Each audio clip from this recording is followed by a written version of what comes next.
সুলতানের প্রশ্রয় পেয়ে ক্রমশ এরা হয়ে উঠেছিল ক্ষমতাশালী ও স্বেচ্ছাচারী। ঘোর কলির আক্রমণে ধর্ম, সমাজ, সংস্কৃতি সব আজ বিপন্ন। প্রভু তুমি এসো, প্রভু তুমি এসো, প্রভু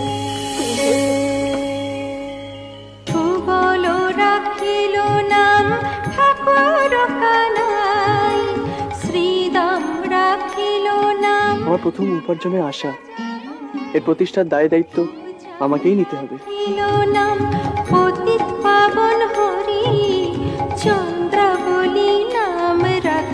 মোহন বংশীধর। কে তুই? সন্ন্যাসী? ভিখারি? কে তুই? বল। তুমি ভগবান শ্রীকৃষ্ণ চৈতন্য, তুমি ভগবান শ্রীকৃষ্ণ চৈতন্য।